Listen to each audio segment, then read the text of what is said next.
بسم اللہ الرحمن الرحیم۔ شروع کرتا ہوں اللہ کے نام سے جو بے انتہا مہربان نہایت رحم کرنے والے ہیں۔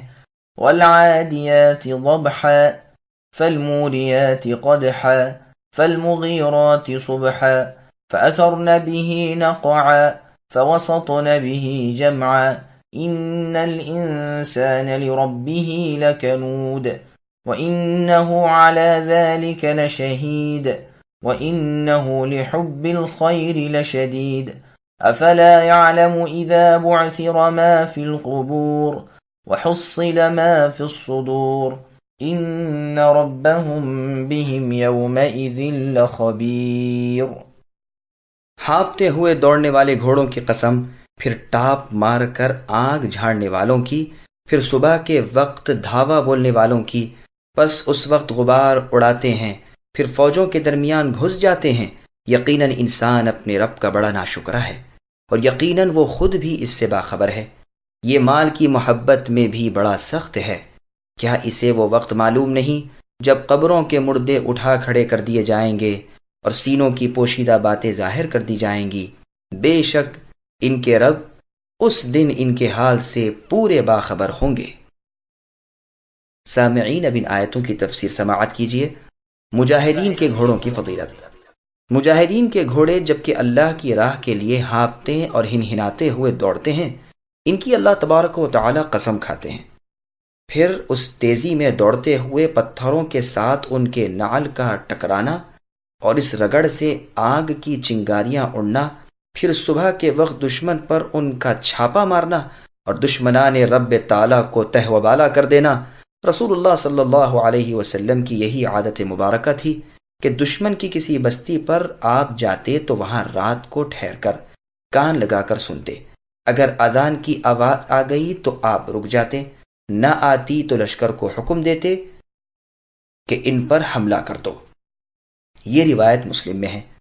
پھر ان گھوڑوں کا گرد و غبار اڑانا اور ان سب کا دشمنوں کے درمیان گھس جانا، ان سب چیزوں کی قسم کھا کر پھر مضمون شروع ہوتا ہے۔ عبداللہ رضی اللہ عنہ سے مروی ہے کہ والعادیات سے مراد اونٹ ہیں۔ علی رضی اللہ عنہ بھی یہی فرماتے ہیں۔ ابن عباس رضی اللہ عنہما کا یہ قول ہے کہ اس سے مراد گھوڑے ہیں۔ جب علی رضی اللہ عنہ کو معلوم ہوا تو آپ نے فرمایا، گھوڑے ہمارے پاس بدر والے دن تھے ہی کب، یہ تو اس چھوٹے لشکر میں تھا جو بھیجا گیا تھا۔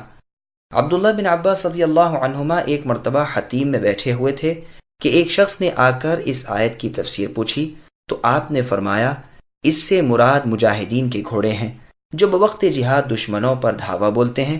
پھر رات کے وقت یہ گھوڑے سوار مجاہد اپنے کیمپ میں آ کر کھانے پکانے کے لیے آگ جلاتے ہیں۔ وہ یہ پوچھ کر علی رضی اللہ عنہ کے پاس گیا۔ آپ اس وقت زمزم کا پانی لوگوں کو پلا رہے تھے۔ اس نے آپ سے بھی یہی سوال کیا۔ آپ نے فرمایا، مجھ سے پہلے کسی اور سے بھی تم نے پوچھا ہے؟ کہا، ہاں، ابن عباس رضی اللہ عنہما سے پوچھا ہے۔ تو انہوں نے فرمایا، مجاہدین کے گھوڑے ہیں جو اللہ کی راہ میں دھاوا کریں۔ علی رضی اللہ عنہ نے فرمایا، جانا، ذرا انہیں میرے پاس بلانا۔ جب وہ آ گئے تو علی رضی اللہ عنہ نے فرمایا، تمہیں معلوم نہیں اور تم لوگوں کو فتویٰ دے رہے ہو؟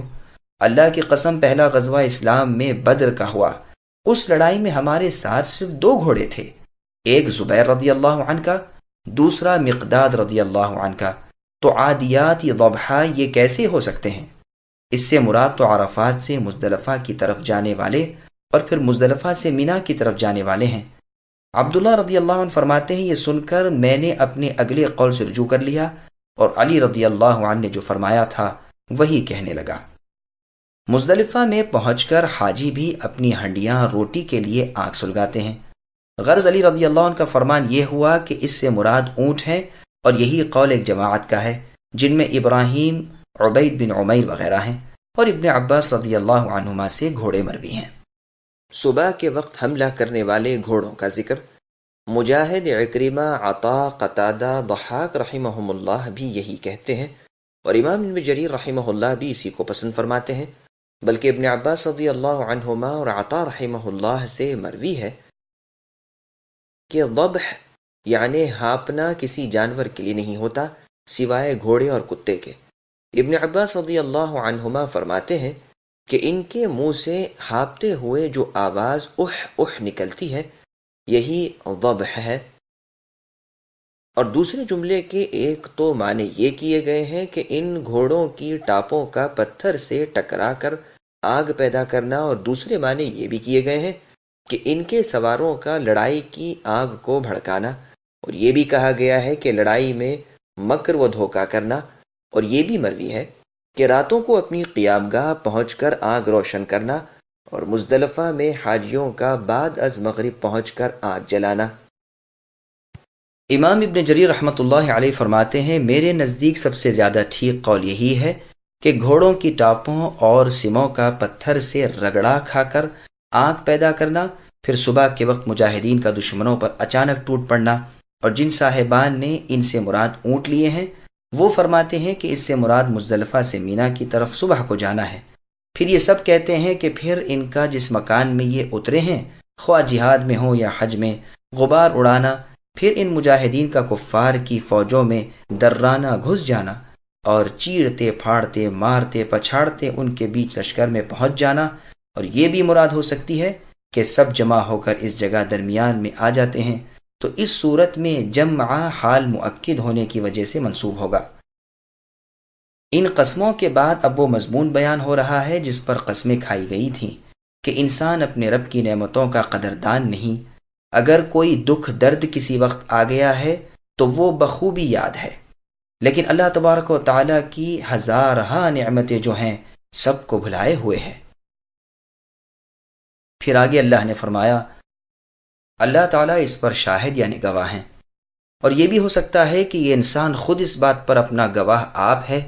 اس کی ناشکری اس کے افعال اور اقوال یعنی کاموں اور باتوں سے صاف ظاہر ہے، جیسے اور جگہ اللہ نے فرمایا شاہدین علی انفسہم بالکفر، یعنی مشرکین سے اللہ تعالیٰ کی مسجدوں کی آبادی نہیں ہو سکتی جبکہ یہ خود اپنے کفر کے آپ گواہ ہوں۔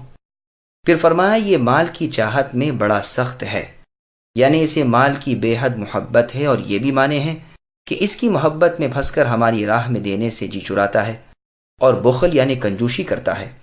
پھر پروردگار عالم اسے دنیا سے بے رغبت کرنے اور آخرت کی طرف متوجہ کرنے کے لیے فرما رہے ہیں کہ کیا انسان کو یہ معلوم نہیں کہ ایک وقت وہ آ رہا ہے کہ جب تمام مردے قبروں